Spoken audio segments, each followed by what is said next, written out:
Welcome to the class everyone. तो इस class में हम क्वेश्चंस करेंगे नंबर सिस्टम का, ठीक है। So let's start. तो क्वेश्चन दिया हुआ है the sum of all odd number from 1 to 32 is, और इन सब में से कोई ऑप्शन होगा। और दूसरा क्वेश्चन है the sum of all even number from 1 to 60, ठीक है। तो सम बताना है पहले ऑड नंबर का, 1 से लेके 32 के बीच में जितने भी ऑड नंबर हैं उन सबका समेशन बताना है। तो हमने पढ़ा था कि जितने भी ऑड नंबर हैं, ऑड नेचुरल नंबर, उन सबका जो समेशन होगा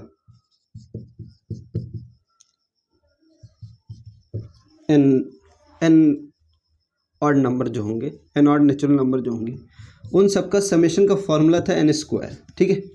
तो सिंपली हम चेक कर लेंगे कि 1 से लेकर 32 के बीच में कितने ऑड नंबर होंगे। तो वो होंगे, एक्चुअल में हाफ ही होता है, क्योंकि हम जानते हैं 1 से लेके जो नंबर है वो आधे इवन होते हैं और आधे ऑड होते हैं, ठीक है। तो 1 से लेके 32 के बीच में 16 जो होंगे वो होंगे ऑड नंबर्स, ठीक है। ऑड नंबर्स 16, तो 16 का स्क्वायर कर देंगे तो 16 का स्क्वायर जो होता है वो होता है 256, ठीक है। तो 16 का स्क्वायर जो होगा वो 256 होगा, इसलिए ये आंसर सही है। अब दूसरा क्वेश्चन है the sum of all even number from 1 to 60, 1 से लेकर 60 के बीच में बताना है कि कितने हैं इवन नंबर है।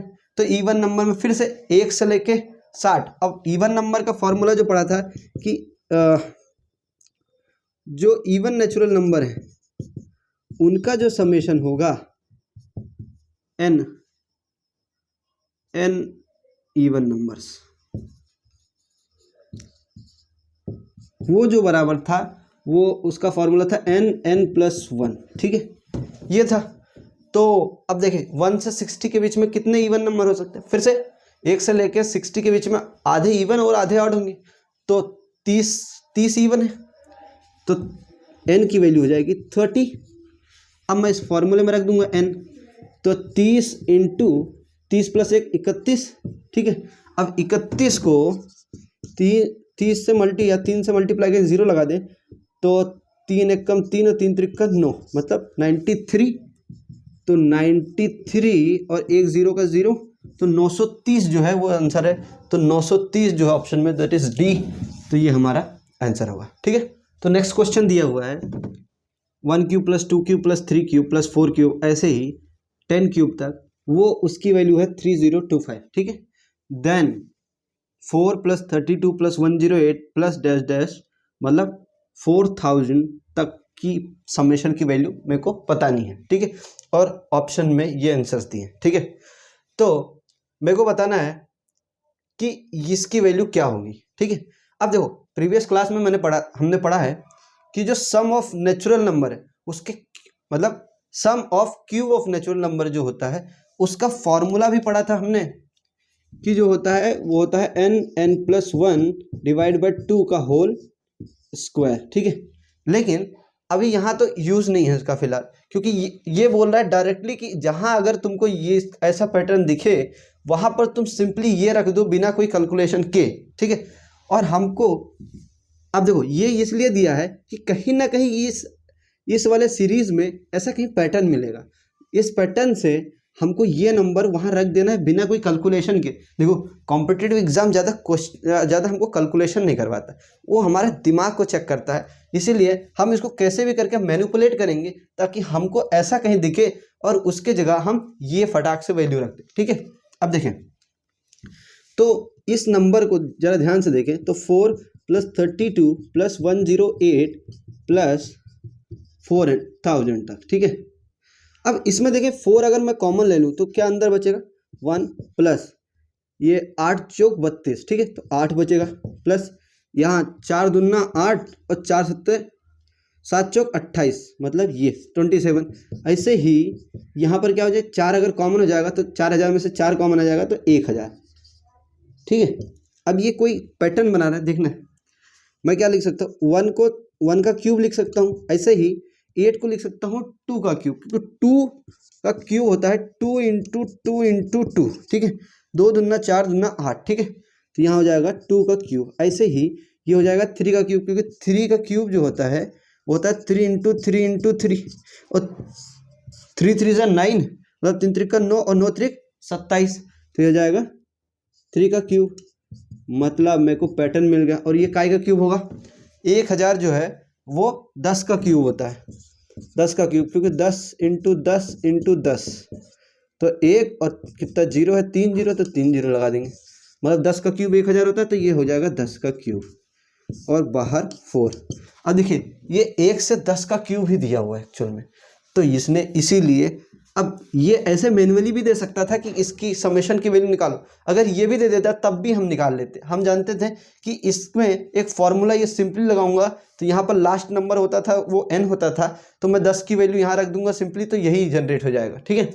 लेकिन फिलहाल हमको ये जब वैल्यू दी है तो हम इसमें कैलकुलेशन करने में टाइम वेस्ट नहीं करेंगे, हम सिंपली इसकी वैल्यू रख देंगे। इसकी वैल्यू है 3025, तो 3025 को 4 से मल्टीप्लाई करेंगे।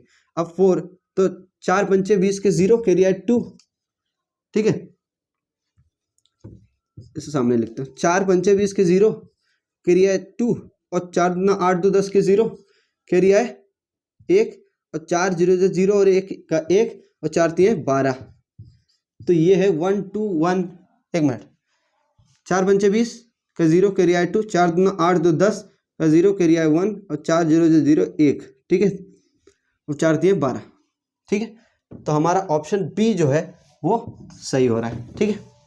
तो हमें क्वेश्चन दिया हुआ है the sum of natural number from 75 to 79, मतलब 75 से लेकर 79 तक के जो नेचुरल नंबर है उसका समेशन बताइए।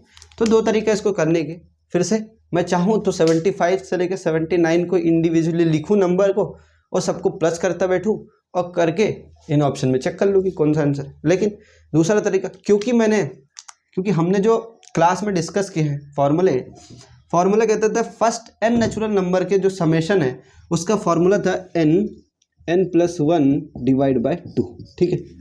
अब एक बात देखते हैं, अगर मैं 1 से लेके 1 प्लस 2 प्लस 3 ये पूरे 99 तक समेशन निकालूं तो कुछ हो जाएगा क्या, 99, n की वैल्यू 99 रखा, और n प्लस 1 दैट इज 100, 99 में 1 प्लस करेंगे तो 100 हो जाएगा, डिवाइड बाय 2, ठीक है। तो 1 से लेकर 99 तक समेशन किया तो ये आ गया। अब मैं क्या कर सकता हूँ, 1 से लेकर 99 तक समेशन जो है उसमें में से 1 से लेकर 75 से आगे चाहिए, तो 1 से लेके मैं 74 तक माइनस कर दूं इसमें में से, 1 से लेकर 99 में जो 1 से लेकर 99 का समेशन है उसमें में से 1 से लेके 74 मतलब 74 तक का माइनस कर दूं, तो जो मेरे को मिलेगा रिजल्टेंट वो एक्चुअल में 75 से लेकर 99 तक होगा, ठीक है। तो मैं 1 से लेके 1 प्लस 2 प्लस 3 ये कहाँ तक 74 तक का समेशन निकाल लूँ पहले, तो वो कितना होगा 74 और 1 प्लस करके तो 75, क्योंकि n की वैल्यू 74 और n प्लस 1 दैट इज 74 में 1 प्लस करेंगे तो 75 और डिवाइड बाय 2, तो ये नंबर आ गया। अब मैं 1 से लेकर 99 में से 1 से लेकर 74 माइनस करूँगा, ठीक है। तो एक्चुअल में ये इन दोनों को इसमें में से ये माइनस कर दूँ तो ये बचेगा 75, 76, 77 ऐसे लेके 99 तक, ठीक है। और इधर क्या होगा 99 इंटू 100 डिवाइड बाय 2 माइनस उसमें से क्या 74 इंटू 75 डिवाइड बाय 2, ठीक है। 99 इंटू 100 डिवाइड बाय 2 और 74 इंटू 75 डिवाइड बाय 2। अब देखना इसको सिंपली काट, चाहे तो अपन एलसीएम लेके कर सकते हो, सिंपली काट भी सकते हैं। इसको 50 लिख दें, इसको क्या लिख दें 3 दूना 6 और 7 दूना 14 37, तो ये हो जाएगा 99, ठीक है, इंटू 50 माइनस 37 इंटू 75 कर लेंगे मल्टीप्लाई, ठीक है।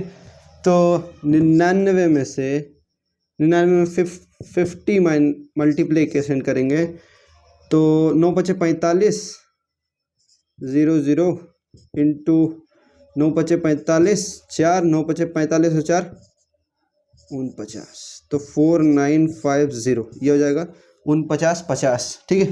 तो 4950 में से 75 और 37 का मल्टीप्लिकेशन, तो 7 पचे 35 के 5 3 और 7 7 49, 49 और 2 52, इसमें में 3 से तो 5 ते 15, 1 और 7 तरीक 21 22, तो 5 और 7 और 7 और 2 मतलब 2775।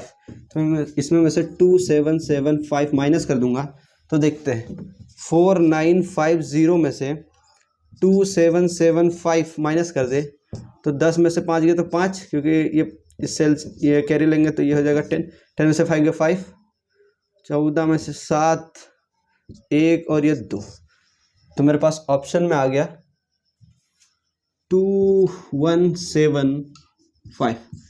ये सॉल्व करने पे ये आंसर आए और ऑप्शन में डी ए ऑप्शन करेक्ट होगा।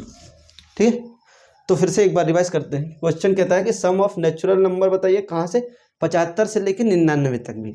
तो मैं पहले 1 से लेकर 99 तक निकाल लिया और उसमें में से 74, 1 से लेकर 74 तक माइनस कर दिया, क्योंकि ये फॉर्मूला तभी एप्लीकेबल है, ये जो फॉर्मूला तभी एप्लीकेबल है जब हम शुरू से 1 से लेके कोई n नंबर तक का समेशन निकाले, तभी ये फॉर्मूला एप्लीकेबल है। इसीलिए हम 75 से आगे के लिए फॉर्मूला नहीं लगा सकते, इसीलिए हमने थोड़ा अलग तरीके से किया। हमने 1 से लेकर 99 तक का समेशन निकाल लिया, उसमें में से 1 से लेकर 74 माइनस कर दी, तो जो भी वैल्यू आया वो हमारा डिजायर्ड आंसर होगा। ठीक है, तो हमें नेक्स्ट क्वेश्चन दिया हुआ है कि 43p is divisible by 3, then what is the largest value, what is the largest value it can take। ठीक है, मतलब अगर 43p वो जो नंबर है वो डिविजिबल बाय 3 है तो p की लार्जेस्ट वैल्यू क्या होगी। ठीक है, तो कुल मिला के मेरे को नंबर क्या दिया हुआ है 43p। ठीक है, अब p की कोई लार्जेस्ट वैल्यू होगी। ठीक है, कोई वैल्यू होगी जो कि 3 से डिवाइड करने पे हमको जो रिमाइंडर दे वो 0 दे। ठीक है, तो यहाँ पर क्योंकि ये सवाल डिविजिबिलिटी टेस्ट का है तो हम इसमें डिविजिबिलिटी टेस्ट लगा देंगे। ठीक है, तो डिविजिबिलिटी 3 से डिविजिबल होने की क्राइटेरिया ये था कि हम सभी नंबर का समेशन करेंगे और वो उसका जो समेशन आएगा वो अगर 3 से डिवाइड हो जाएगा तो पूरा नंबर 3 से डिविजिबल होगा। ठीक है, तो देखना अगर 4 + 3 + p जो है वो जो इन तीनों का जो समेशन आएगा वो 3 के मल्टीपल होना चाहिए। ठीक है, तो अब 4 और 3 7 + p। ठीक है, अब देखना 7 में ऐसा क्या प्लस कर दूं, सबसे बड़ा ऐसा क्या नंबर प्लस कर दूं जो 3 के मल्टीपल हो जाए। ठीक है, तो देखना 7 क्या 7 3 से डिविजिबल है क्या, 7 3 से डिविजिबल नहीं है, क्योंकि 3 दूना 6, एक कम है, और अगर 3 मतलब 3 को 3 बार से मल्टीप्लाई करेंगे मतलब 3 3 9 तो 2 ज़्यादा हो जाएगा। ठीक है, तो अभी अगर मैं p की वैल्यू 0 रखूँगा तो ये 7 बन जाएगा, जबकि ये वैल्यू पॉसिबल नहीं है। अब ऐसे ही 5 रखूँगा तो 7 5 12, 7 में अगर 5 प्लस करूँ तो ये आ जाएगा 12, और 12 3 से डिविजिबल है, 3 चौक 12। ठीक है, मतलब ये भी हो सकता है। ठीक है, तो ये भी एक रिक्वायर्ड आंसर हो सकता है। अभी फिर से अभी 2 रखें तो 7 + 2 तो 7 2 9 बिल्कुल, तो 9 भी डिविजिबल है 3 से, क्योंकि इसको डिवाइड करेंगे तो 3 आ जाएगा। ठीक है, 3 3 9। ऐसे ही 8 वैल्यू रखें तो 7 + 8 तो 7 और 8 कितना होता है 15। ठीक है, क्या 15 3 से डिविजिबल है, तो बिल्कुल 5 बार में डिवाइड हो जाता है। मतलब सबसे, अब देखो ये तीनों पॉसिबल है। 12 मतलब p की वैल्यू जब 5 थी, p की वैल्यू जब 2 थी और p की वैल्यू जब 8 थी, तीनों पॉसिबल है, तीनों डिविजिबल बाय 3 दे रहा है, लेकिन इसने पूछा लार्जेस्ट वैल्यू, तो लार्जेस्ट वैल्यू इन सब में से 8 है, इसलिए मेरा रिक्वायर्ड आंसर होगा 8। ठीक है, तो नेक्स्ट क्वेश्चन है कि इफ 1 + 10 + 10² प्लस इस पैटर्न में अप टू n टर्म तक जा रहा है तो उसका जो समेशन है वो 10 की power n - 1 divide bye n होगा। ठीक है, जितना भी n होगा उस पर डिपेंड कर रहा है इसका सॉल्यूशन। ठीक है, अब then the sum of the series is, मतलब उस सीरीज का सम बताइए, ये वाले सीरीज का 4 + 44 + 444 प्लस ये भी अप टू n टर्म्स तक जा रहा है। ठीक है, तो ये बहुत इंटरेस्टिंग सवाल होता है और इनफैक्ट ये इस पे बेस्ड सवाल आते हैं बस इसके वैल्यूज बदल बदल के, ऐसे ही आता है। ये पैटर्न दिया रहेगा हमेशा, और इसकी वैल्यू कभी 4 दिया रहेगा, ऐसे कभी 5 दिया रहेगा, कभी 8 प्लस 8 प्लस 8 दिया रहेगा। तो इस पैटर्न पे बहुत सारे सवाल आते हैं, ठीक है। तो इस सवाल को करने का सबसे आसान तरीका होता है कि जो भी नंबर है उस नंबर को कॉमन ले लें। जैसे अभी ये 4 से मल्टीप्लाई है ना, जैसे 4 के मल्टीपल है, 1 इंटू 4 है, ठीक है। तो मतलब हम जितने भी मल्टीपल जो प्रोडक्ट जितने भी मल्टीपल नंबर दिखेंगे, जैसे ये 4 दिख रहा है, ऐसे ही अगर 8 प्लस 8 प्लस 8 होता तो मैं 8 उसमें में से कॉमन ले लेता, ठीक है। तो अगर मैं पहले देखो 4 कॉमन लूंगा तो अंदर क्या बचेगा, 1 plus 1 plus 1 plus dash dash, ये भी अप टू n टर्म्स तक। मतलब कुल मिला के इसमें n टर्म्स है, ठीक है। अब इसमें देखिए, इसमें अब 1 हो गया, अब इसमें n सप्लाई करेंगे, अंदर n से मतलब इसमें 9 से मल्टीप्लाई करेंगे, ठीक है। तो 4 डिवाइड बाय 9, ठीक है। मतलब 9 से डिवाइड किया और 9 से मल्टीप्लाई अंदर कर देंगे तो कोई फर्क नहीं पड़ेगा इस इक्वेशन को। तो 1 में 9 प्लस करेंगे तो 9 आ जाएगा, और 11 में 9 प्लस करेंगे तो 99 आ जाएगा, 111 प्लस करेंगे तो 999। ऐसे ही ये भी series up to n terms तक चलेगी, ठीक है।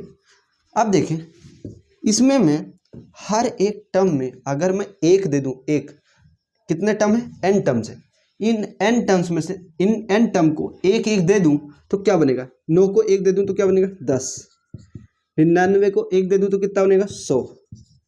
ऐसे ही 999 को 1 दे दूं तो कितना हो जाएगा 1000। ऐसे ही आगे कितने n term up to n terms तक मैं सबको n टर्म्स तक सबको एक एक दूंगा। तो मैंने इसमें कितने नंबर प्लस कर दिए, 4/9, ठीक है। अब इस सीरीज में क्योंकि पूरे n टर्म्स थे और सब टर्म में एक एक प्लस किया मैंने, तो कुल मिला के मैंने n नंबर ऑफ टर्म्स मतलब n से प्लस किया, इसमें n प्लस किया। तो अगर इसमें n अलग से माइनस कर दूं, ठीक है, अरे मान लो 5 होता अगर, ठीक है, तो 5 में मैं पांचों में एक एक प्लस करता तो 5 प्लस करता, तो 5 ही इधर आके माइनस भी कर दूं तो कोई दिक्कत नहीं होगी ना, ठीक है। तो ऐसे ही अब मेरा जो ये सीरीज बना है वो क्या अच्छा, इसको एक और स्टेप मैनिपुलेट करता हूँ, ठीक है। इसमें में से, ठीक है, अब एक काम करता हूँ, ये 4/9 इसको एक टर्म मानूंगा, ठीक है, और इसको दूसरा टर्म मानूंगा। तो ये 4/9 अगर अंदर मल्टीप्लाई कर दूं इस ब्रैकेट के अंदर, तो ये पूरे वाले टर्म को 4/9 मिलेगा और 4/9 इस n वाले के टर्म को भी मिलेगा, ठीक है। तो ये हो जाएगा 4/9 और अंदर बचेगा 10 plus 100 plus 1000 plus dash dash up to n terms तक, और माइनस 4/9 प्लस इसमें मल्टीप्लाई होगा तो ये हो जाएगा 4n/9, ठीक है। अब इसमें में से अगेन मैं अगर 10 कॉमन ले लूँ, इसमें से 10 कॉमन ले लूँ तो क्या बनेगा, देखना 10 कॉमन लूँगा तो 10 इंटू 4 क्या हो जाएगा 40, ऊपर हो जाएगा 40 डिवाइड बाई 9, और बाहर क्या बचेगा 1 प्लस 100 में से 10 कॉमन होगा तो 10 10 जा 100 होता है, तो 10 प्लस ये 100 प्लस ये भी कितने अप टू n टर्म्स तक, ठीक है, माइनस 4n डिवाइड बाय 9। अब ध्यान से देखूं, अगर ये वाला पूरा टर्म ये वाला, तो देखो ये ऊपर से मैच खा रहा है, 1 का 1 10 10 और ये 100 मतलब 10 का स्क्वायर और ये 10 का स्क्वायर, ऐसे ही n टर्म तक जा रहा है। तो जहाँ जहाँ ये सब है वहाँ वहाँ मैं ये रख सकता हूँ क्या, अगर ये रख सकता हूँ तो मैं इस पूरे टर्म की जगह ये रख दूंगा।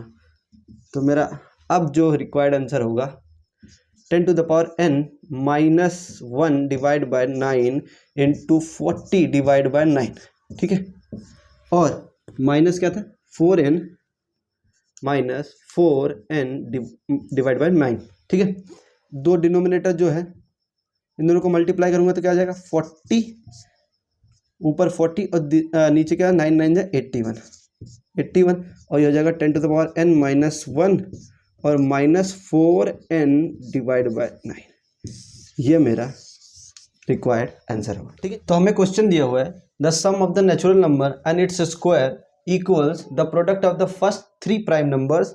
तो नंबर बताना है, द नंबर इज। ठीक है, तो इसने बोला है कि नेचुरल नंबर और उसके स्क्वायर का, जो भी नेचुरल नंबर अपन चूज करेंगे या फिर जो नंबर होना चाहिए था उस नंबर का और प्लस उसके स्क्वायर का जब मैं सम करूंगा तो वो फर्स्ट 3 प्राइम नंबर के बराबर आना चाहिए।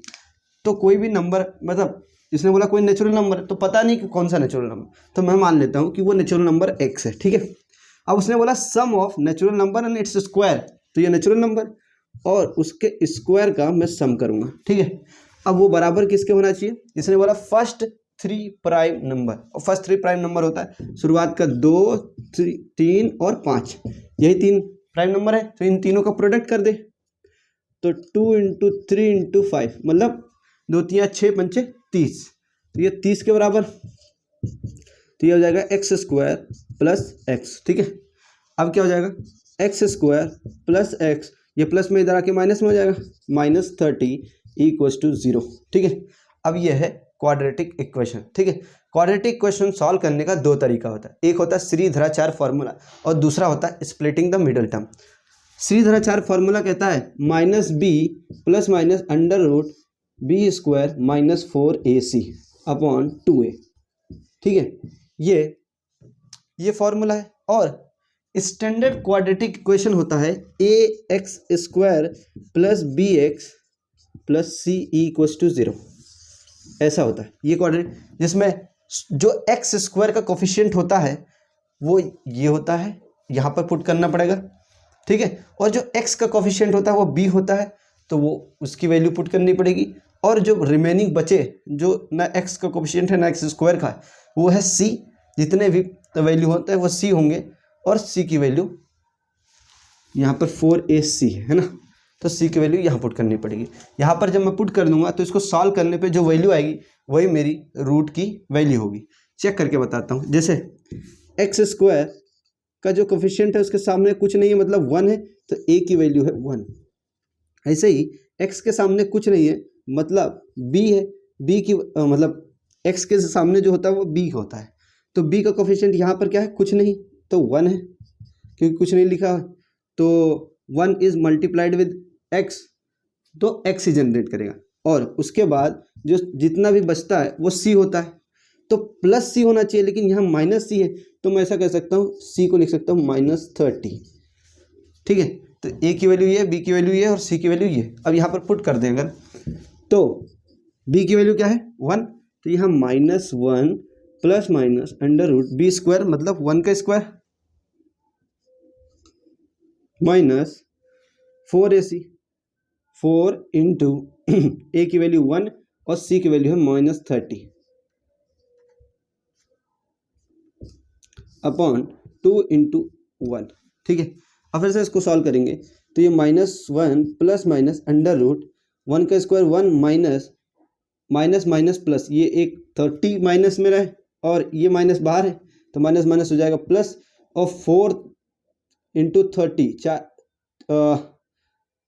4 इंटू 30 दैट इज 120, 4 3 12। ठीक है, 4 3 12 और 0 का 0। ठीक है, 120 हो गया।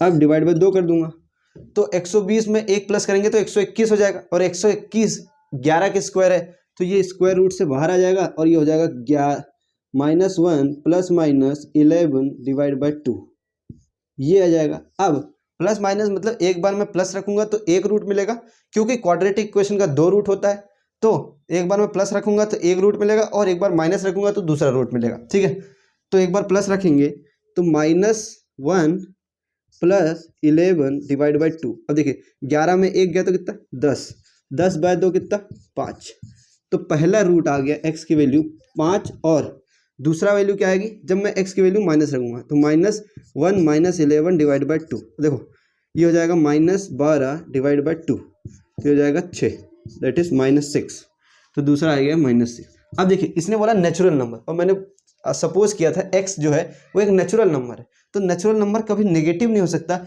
इसलिए ये वाला वैल्यू हम नहीं रख सकते। तो मेरा डिजायर्ड जो आंसर है वो आ जाएगा x = 5। ठीक है, तो हमारा नेक्स्ट सवाल है कि ये नेचुरल नंबर का समेशन है और वो x के बराबर है, तो बताना है कि x की क्या वैल्यू होगी। मतलब कुल मिला के 1 से लेकर 100 तक के नेचुरल नंबर का सम बताना है। तो हमने प्रीवियस क्लास में जो पढ़ा था फॉर्मूला कि सम ऑफ नेचुरल नंबर जो होंगे n नेचुरल नंबर, उसका फॉर्मूला होता है n+1 / 2। ठीक है, तो वैल्यू रख देते हैं फटाफट, क्योंकि n जो है वो लास्ट जितने n नंबर तक जाता था वही n की वैल्यू होती थी। तो यहाँ पर 100 नंबर तक गया है, इसलिए 100 जो है वो हमारे n की वैल्यू है, n = 100। ठीक है, तो यहाँ 100 रख देंगे, तो ये हो जाएगा 100 और 100 + 1 / 2। अब 101 इंटू ये 2 से 100 को एलिमिनेट करेंगे तो ये 50 आ जाएगा। ठीक है, तो इंटू 50, तो 50 को 101 से मल्टीप्लाई करेंगे तो ये आ जाएगा 5050। ठीक है, तो हमारा जो डिजायर्ड आंसर है वो है 5050, ये है आंसर। तो मतलब 4 ऑप्शन भी दिए थे तो ऑप्शन नहीं लिखा, लेकिन जो डिजायर्ड आंसर है वो 5050 है। ठीक है, तो हमें क्वेश्चन दिया हुआ है the sum of all those prime numbers which are not greater than 17। ठीक है, मतलब हमको वे सभी प्राइम नंबर के समेशन की वैल्यू बतानी है जो 17 से छोटे हैं या फिर 17 है, 17 या 17 से छोटे हैं, क्योंकि नॉट ग्रेटर देन 17 मतलब 17 से बड़ा नहीं होना चाहिए, 17 हो सकता है और 17 से छोटा हो सकता है।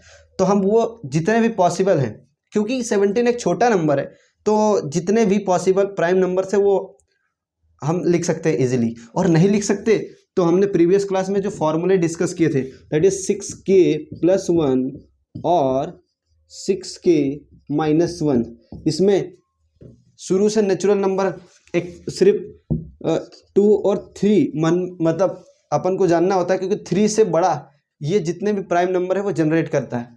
तो हम 1 2 3 वैल्यू रख के जब तक 17 से बड़ा नहीं हो जाता, जब तक वैल्यू रख के हम निकाल सकते थे। जैसे निकाल के चेक कराता हूँ मैं इसी फॉर्मूला से।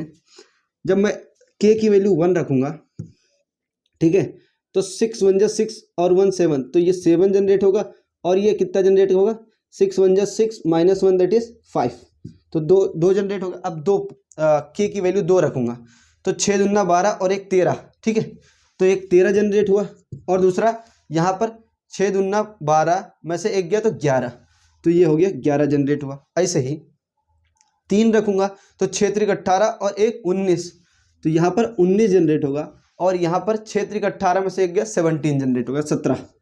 ठीक है, अब देखो एक प्राइम नंबर था, 3 एक था, 7 भी है जो कि 17 से छोटा है, 5 भी 17 से छोटा है, 13 भी 17 से छोटा है, 11 भी 17 से छोटा है, लेकिन 19 जो है वो 17 से छोटा नहीं है, इसलिए डिस्कार्ड कर देंगे। और 17 क्योंकि 17 के बराबर है, 17 ही है, तो ये वैल्यू मतलब इतने ये और ये 5 ये सभी क्या है 17 से छोटे प्राइम नंबर्स हैं। अब इन सबको मैं समेशन कर दूंगा तो 2 + 3 + 7 + 5 + 13 + 11 + 17, ये जो नंबर है ना इन्हीं का समेशन की वैल्यू चाहिए। और 2 3 5 5 10 10 और 7 17 17 और 3 20 और 10 30। ठीक है, 30 10 40 41 41 और 7 48 और 10 58, तो ये आ जाएगा 58। अब ऑप्शन में कौन सा 58, बी, तो ये बी ऑप्शन करेक्ट। ठीक है।